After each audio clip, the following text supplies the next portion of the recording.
everybody, this is Mike with the One Stop Co-op Shop, and today we're looking at the official solo mode for Small World. This is a free print and play file you can get. I'll link it in the video description. Small World is a game I've enjoyed for a long time, but it's one of the ones that when I stopped playing solo co-op, I culled it with like my entire collection, but I regretted that, so I asked for a review copy to cover the solo mode, and they sent me one. So I have the base game. I'm going to show that off today. And a quick shout out to Steve and Kim over on our streaming channel. They're the ones who brought this to my attention. They did a really cool playthrough where they did a 2-player co-op, which is not officially supported by the rules, but they figured out how to make it work. So you can go check out that video. I'll have it in the video description as well. And if you like the content on the One Stop Co-op Shop, please consider supporting us through Patreon. You get early access to our videos and exclusive content every month, videos you can't see anywhere else. You can also check out the streaming channel that I mentioned, even more awesome videos over there. We've got a weekly podcast you can listen to, and a Discord if you want to come talk to us. So the basic idea of Small World is that you have this map of regions, and you're controlling different groups of like creatures and people,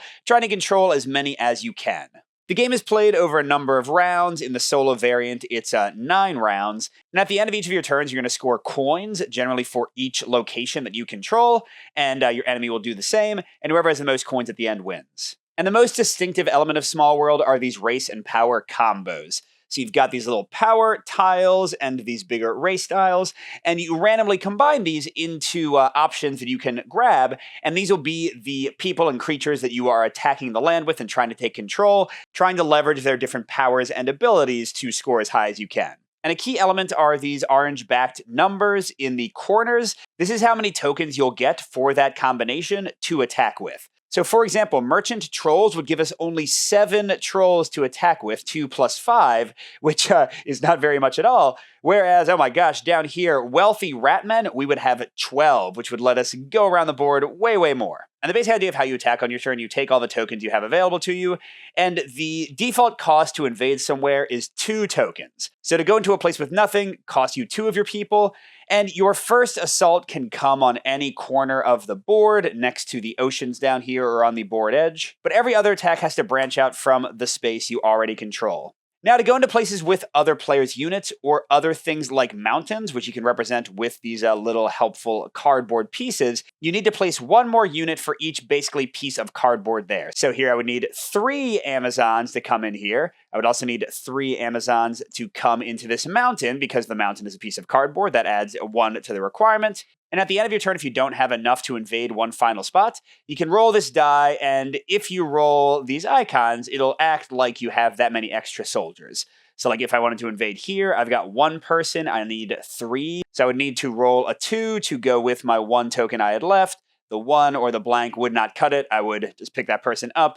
And after you finish your turn of invasion, you can redeploy however you like, which means moving your units around to protect your people, to build like bottlenecks so the enemy can't get through to you, because then they'll be trying to attack you in the next round. And like I said earlier, at the end of each of your turns, you'll get 1 coin for each location you control. So here I would get 4, but a lot of the abilities will increase that, like make certain areas worth more victory points to you. And how the solo mode works, it's very simple. Basically, these lost tribesmen become an opposing force. You take a different number of them based on how difficult you want it to be. I'm playing like 1 level up from basic difficulty, which means I have 15 lost tribes overall. And they'll take a turn with their extra people not holding locations to attack. They have a super basic AI. Basically, they go into the cheapest places they can go into. And then if there's a tie, they try to kill your guys, your most valuable places, and try to kill your active race first. But active race, what does that mean? So whenever enemies come in and attack your places, you get all but 1 of your units back to attack with on the next turn, but 1 unit dies permanently, goes back to the supply. And that tends to mean as turns go on that your race tokens become kind of limited. You might have already stretched about as far as you can. So as your entire turn, you can choose to go into decline instead of actually taking like an attacking turn. And what that means is you take every space that you control, you leave a single person there, and you flip them to their little grayed out in decline space. And that's your entire turn. You just score, in this case, 3 coins, and you're done. But at the start of your next turn, you get to choose a new race and power combo and immediately start attacking with them. And you're going to score victory points for all of your declined people that are left, as well as your new race. So this is really the way to score the most points possible. And And by the way, I didn't say, but you can take the topmost combo for 0 coins, and then you have to pay 1 coin for each below. You actually like put the coins on it to show I'm not picking that one. In this case, I want Seafaring Giants, for example. And that is pretty much Small World in a nutshell with the solo mode. Let's get into it and see how things go. All right, so round 1, I have to pick my initial combination. Merchant Trolls isn't too bad. Trolls give you a free like little defensive structure on every place you conquer, so it's a little bit harder for the AI to come in and get you. And Merchants double the value of every place you hold. But the problem is there's only 7 of them, so the most I could probably get is maybe 2 or 3 places. But that would get me 6 coins instead of 3 with the doubling for Merchants, and it'd be super tough for them to conquer it. Now, if I want to pay to skip down, Alchemists will just give me 2 coins every turn, not bad. And Wizards, there aren't that many of them either, but they give me an extra coin for each of these like places of power, crystal places I control, like this one you can see on the left right here. Seafaring Giants is a much bigger group, 11 of them. They can take over blue spaces, which normally you can never get, and at least as far as I can understand, I didn't see the AI rules mention anything about them, so I think in the solo mode, the AI can't take those back from you. And then Giants, if you're attacking from a mountain space, you can attack with 1 less unit. So that one does look really good to me. The other one looks amazing is Wealthy Ratmen. There's a ton of them. That's the only bonus Ratmen have. This is a lot of them. And the Wealthy just gives you 7 coins straight up. But I'm kind of thinking, with this being so far down, that might be my second one.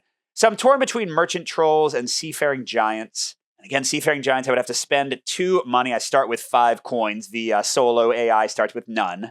But yeah, I really, really like the idea of getting some blue spaces they can never take from me. So I'm going to pay up to get Seafaring Giants as my first combo, and the rest will slide up when we reveal another one. All right, here we go. I've got my 11 Giants, and I really want to get in like that sea place and that one, and control both of them this turn if I can. It'd also be nice to get into this mountain to make things way cheaper. So let's see. I could do 2 guys there out of 11, then 3 here. Leaves me with 6. Oh, wait, silly me. That's right. Any region adjacent to a mountain I control is -1. So if I say I'm attacking the mountain first, since I can start on any side of the board, then actually going into this ocean space will only cost me 1.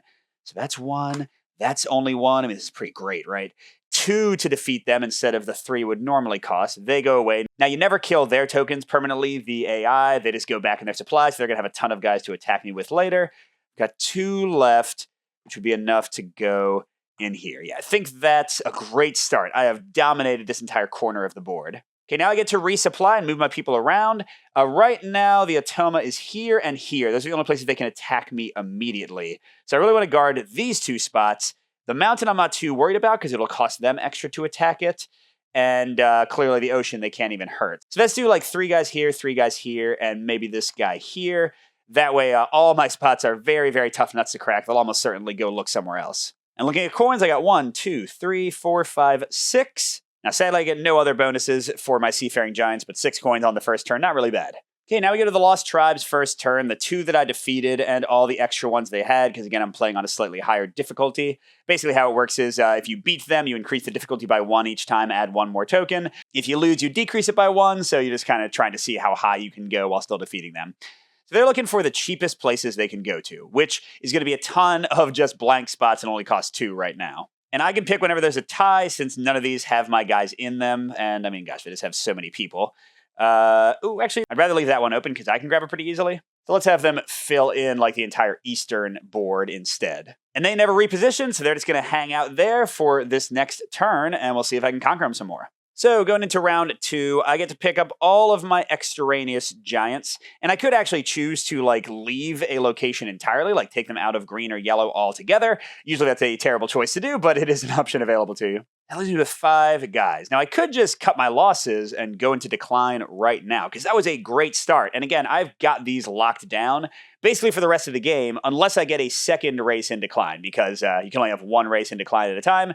So if I like get somebody new and decline them, the giants will all go off the board. With 5, what's the most I could do? Like if I went into that mountain with 3, then it would only cost me 1 to go there, and then I can maybe like take one of their spots. Or I can go down here for 2 and take one of theirs here. So yeah, the most I'm going to get is 2 more spots. I'm going to get 2 more spots. That's not worth it, you know? I don't usually go into decline on my second turn, but I'm going to. So this is my entire turn. My giants are gone. So you flip the giant 1 to the back. Some races will retain powers when they're in decline. The giants do not.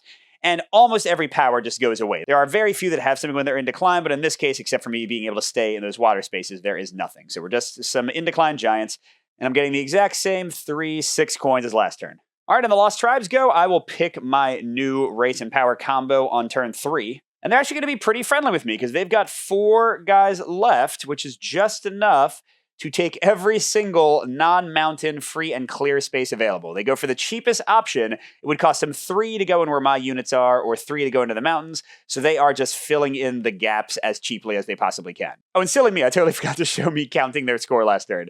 So these people were not here on last turn, so they got 1, 2, 3, 4, 5, 6, 7, 8, 9, 10, 11 coins on the first round, 13 coins on the second round. But don't worry, we'll catch up quickly, hopefully.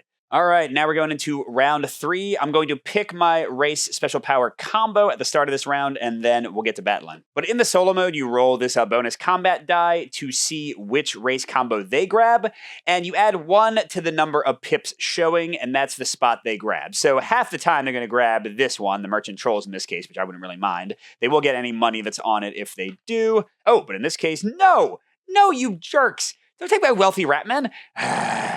That's the exact combo I was about to grab. Okay, that's fine. That's fine. Now they don't get any money for it because there's nothing on it. But yeah, that was not ideal. That was not what I wanted to happen. Okay, and it has no effect for them. They just bury it at the bottom of the stacks.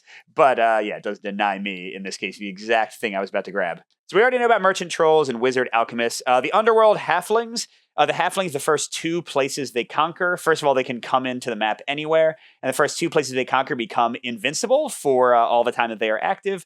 And Underworld means they can teleport from spaces with tunnels marked like this.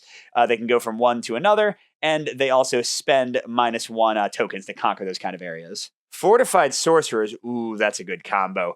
Sorcerers, once per turn, can basically convert one of the opposing enemy units, a single person in a space, and just turn it into an extra sorcerer on top of the 8 they start with. And then Fortified lets them put down one of these castles once per turn, which gives them +1 defense and +1 coin in each castle space. And even when they go into decline, the +1 defense persists. That's an awesome one, too. Then I really like skeletons. As they defeat enemies, they gain more skeletons, and bivouacking means they would get tons of extra defense. Wow. Yeah, I don't really want to spend a ton of money, but really liking both of these. I'm really liking both of these. Oh, man, I'm probably going to lose. I'm probably going to lose badly, but I'm spending 3 of my money. Those are 3 of my victory points gone to get the Fortified Sorcerers. And yeah. And then, of course, the AI is probably going to grab one of those 2 next time. The dice are certainly in favor of them doing so, and I'm just giving them 2 victory points. Not a great decision, but we're going to try it out. All right, so I've only got 8 Sorcerers, although I'm about to convert into a 9th. I could, sometimes the solo mode works out such that you can, like, kind of get your new race to go around the old guys and protect them, but I don't really think I can protect most of these giants, so I'm just going to let them sort of be sacrificial lambs and go out of my way to take the easy pickings over here. So we'll do 3 guys here out of 8, and I guess 3 guys here, and then I'll have to roll for this one. So I've got 2. 3 of the sides are blank, so I got a 50-50 chance of the die helping me out. Oh, and I'm going to use my sorcerer power to replace this guy. Has to be a single enemy token with a sorcerer, and that is a 9th one. That came from the supply, so that is like a permanent extra sorcerer for now. All right, and yes.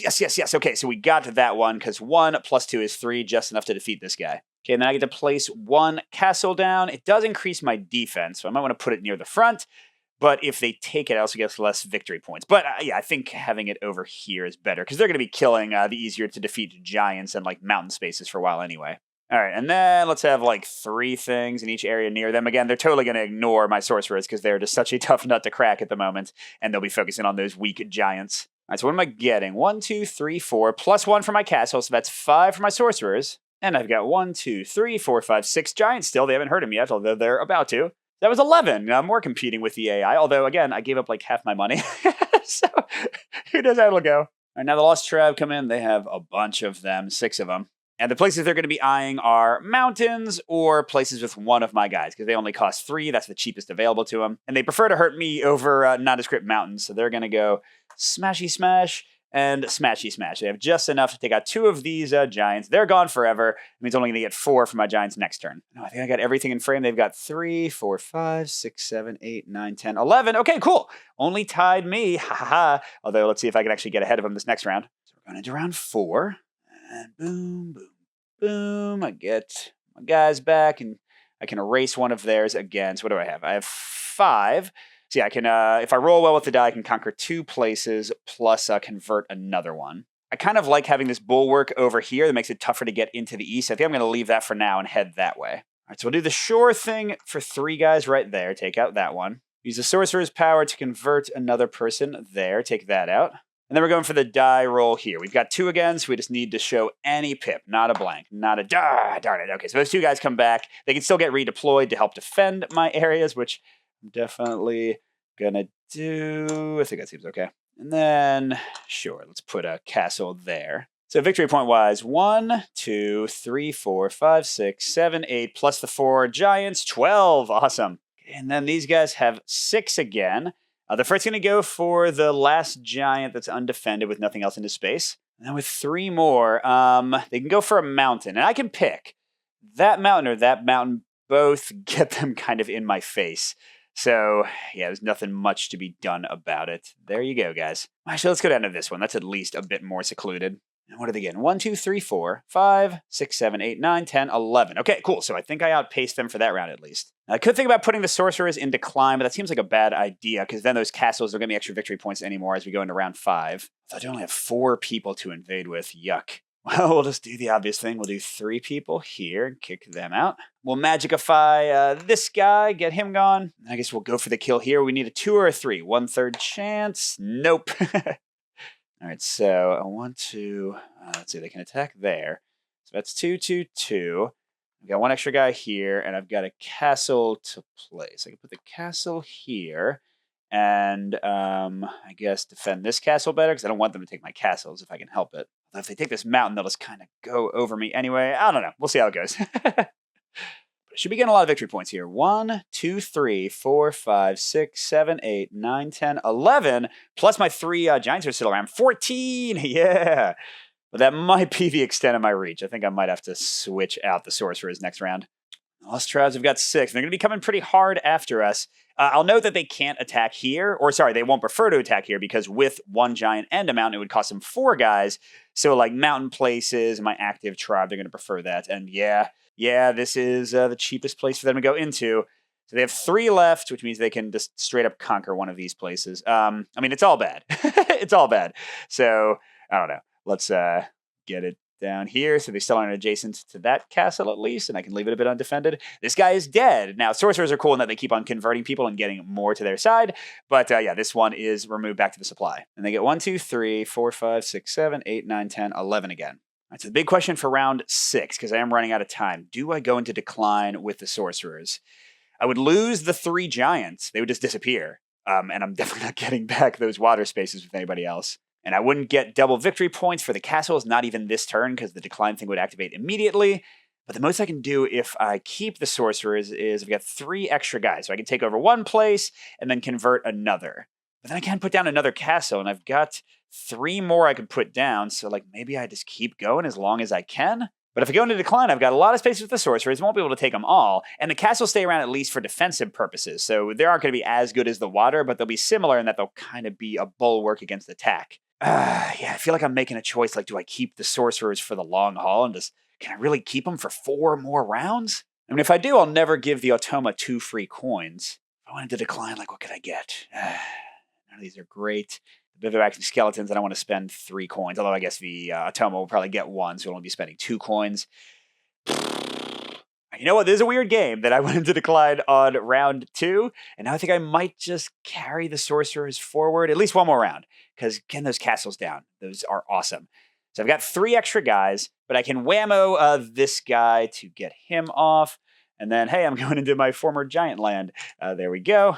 And I can put down a castle again. Let's put it there. And they're going to go for my, like, easy picking places. So I don't even have to, like, staff my castles more than I would otherwise. They can only really conquer, like, 2 places at a time. So I don't know. We'll go here and here. That gives me 1, 2, 3, 4, 5, 6, 7, 8, 9, 10, 11, 12, 13, 14, 15, 16. Is that right? Yeah, I just checked again, and it is. It seems like even if them killing me, the combination of the sorcerers taking places over for free and getting these castles down is keeping me way ahead of the game. I think I might have made the right choice to just keep these guys going. Okay, but now they've got 6 people, and again, they're just going for my easy pickings. There's so many of them. I don't know, take this forest guy, and take this other forest guy. You're welcome. These 2 are dead, which means even with me getting 1 free sorcerer return, I am on the downward slope of units. They're getting 5 over here, 6, 7, 8, 9, 10, 11 again. Awesome, awesome, awesome. Okay, so we're going into round 7. I've only got 2 guys, which means it's going to be a roll-off for any attack I make. That is a bummer. Ooh, but the nice thing is, they left some mountain areas open, which means blip, free extra defense for me. But yeah, then let's just try attack here. Need a 1 or more. Need a 1 or more. No! I get nothing. I get nothing. Although I think with the castle placement, I should be equivalent to what I got last turn, right? Still 16. Okay, what am I going to defend? Let's get another castle down, I guess, over here. But I want to give them 2 places to kill. Because otherwise they will attack my castles. They go for the ones that are worth the most to me. So I'm actually going to leave these places open and weak on purpose. So they have a nice, easy, juicy target. And I don't lose my victory generation. So good lord, 3 from the giants. 2, 4, 5, 6, 7, 8, 9, 10, 11, 12, 13. So yeah, again, 16 total. Ooh, and since I only conquered 1 place, they only have 5. So they'll have to roll for their second attack. All right, so yeah, they'll go for, where the easy ones? Yes, they'll go here with 3. That guy's dead. And they'll try to attack here. Come on, failure, get a blank. No! Oh, that's all they needed. Darn it, they killed another one of my guys. That means they're at 4, 5, 6, 7, 8, 9, 10, 11, 12. They went up 1, but I'm definitely outpacing them. All right, only 2 rounds left, and there's no way we're going to decline now. We are making this work. We are sticking with the sorcerers for the long haul. I've only got 2 sorcerers to go with, but I can whammy another mountain. Love getting those. And then we'll roll, I don't know, to take this place back, maybe. We need a pip. Yes! Haha, take that, guys. And our final castle. We're not getting another one of these. Sure.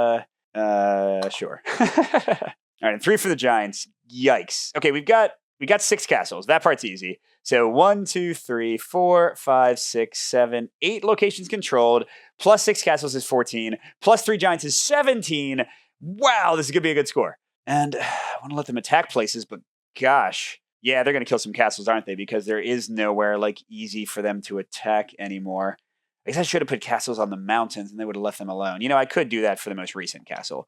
So I can at least leave 1 juicy target for them and then protect 2 of my castles a bit more. Okay, they got 5 people again. This is the only... Oh, actually, never mind. They're not going to go for me after this guy because this 1 unoccupied mountain is cheaper than any of my castle places. So they're going to roll for that. They need a 1 again. They got it. Good job. So victory point was they've got 3, 6 over here and 3, 6 over here. 12. And we go into round 9. I think I've got this in the bag, people. All right, I got a single sorcerer. So mainly I'm going to be relying on my power here. It doesn't really matter who I take over. They'll be able to come back pretty easily. Blip. And then I can roll to attack somewhere. I don't know, right here. Nope. I needed 2 because I would have needed 3 to attack there. So 1 plus 1 is not enough. And then, yeah, it doesn't matter at this point. I just want them to have a hard time attacking things because I'll have already scored for my castle, so them taking it over won't be a big deal. And I think it's going to be 16 again, right? 3 for the giants. 1, 2, 3, 4, 5, 6, 7, 8 sorcerer spaces. So that's 11 plus 6 castles. Ooh, 17 again. Wow. All right, the Lost Tribes only have 4 people to attack with. Yeah, so I think everything on the board is going to cost them at least 4. So they just take over 1 place. Doesn't really matter. And they get 6 over there and 6 over here. 12 one more time. So that was an oddly decline-light game of Small World. I don't know how many times I've only declined once in the entire game. And on the second turn, ridiculous. But let's see how the scores panned out. I think this is going to be a blowout. So we've got a lot of denominations for the AI because I wasn't converting as much for them. We got a lot of 10s, though. So let's see. All right, they've got 50 and 90... and then 3, 7, 10. So that's 104. Respectable. And I've got 50 and another 50. So that's already 100. 120. Wow. Yeah, I crushed them. Clearly, with that combo of sorcerers and fortifications, which was a little bit broken. I probably would have needed 16 automa fighting against me, or even 17, for them to beat me with that score. But there you go. That was the official solo for Small World. And, I won't do a review for this one because it's just a little added-on mode. This is not a game I would buy just for solo. I think it's a fun little addition. I think it's a nice little puzzle, and it's always fun. I still really enjoy this game and kind of playing around with the different combos. Solo is going to be even more swingy and kind of give you even more benefits for finding a broken combo. You just witnessed that. But I can say that Small World is a nice, light, quick little game with really attractive art from Days of Wonder, so I fully recommend it as a game. Just if you're looking for like the next great solo experience, I see this as more of a fun add-on that's nice if you want to play some Small World and can't get somebody with you, not like the main experience to buy the game for. But either way, thanks for watching, hope you enjoyed that, and I'll see you at the next stop.